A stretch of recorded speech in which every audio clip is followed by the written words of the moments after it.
อ๋อพากันมายางนี่นะอยู่เมืองกระนบสมัสตีอ่ะโง่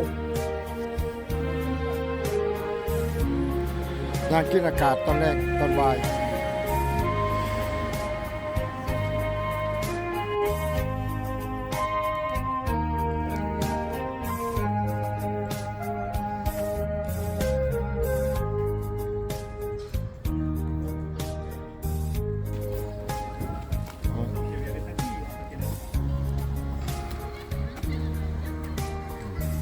พากันมันยางลิ้นตอนบ่าย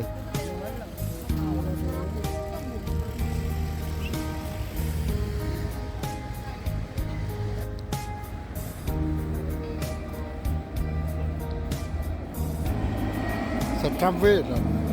กลางเมืองกระนบนี่นะ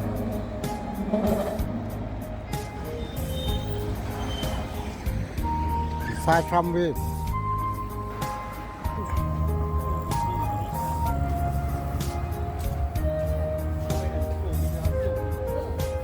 ไฟฟ้าจะมาขึ้นยางโลดิเที่ยวชมเมืองกระนบนี่แต่ว่าขึ้นบ้านนะ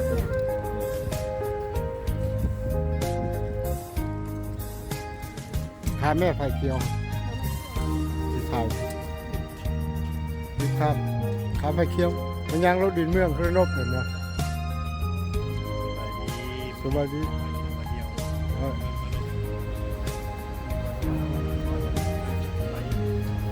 มันมีทางยังมีทางรถไฟฟ้าเนี่ยทำดิ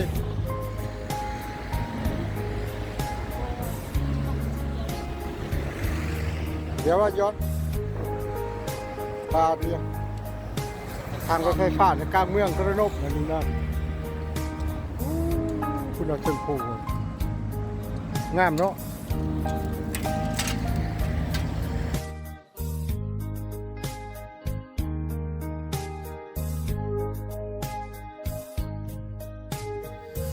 วัดจอดรถทีจอดรถที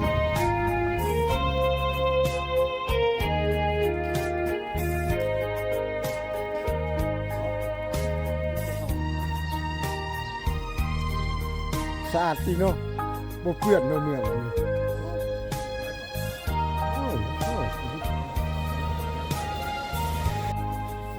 วัดจอดรถที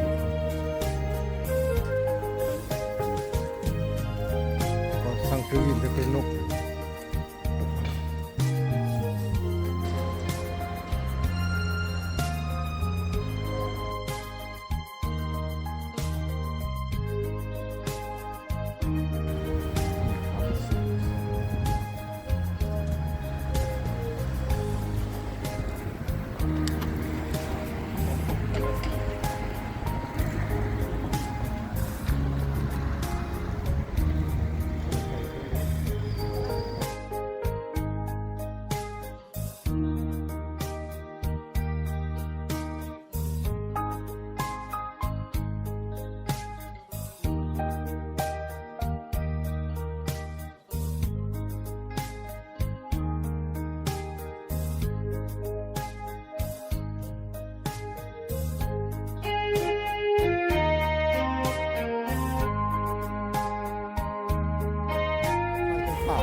กลางเมืองกระนบเข้าไปแจกผ่านมา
มุนโน่นเหรอ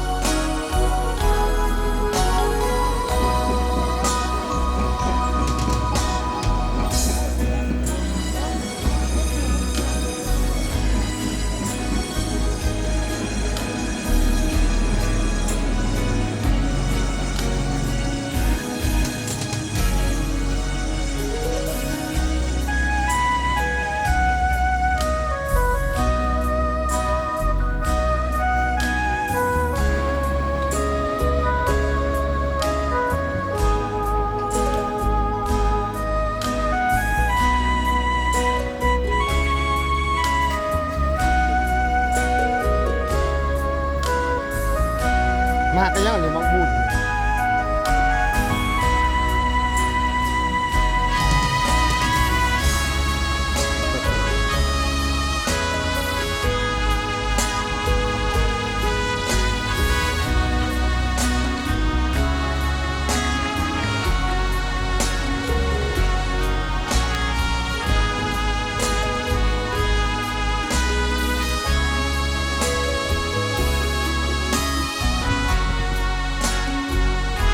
ชื่ออะไรวะ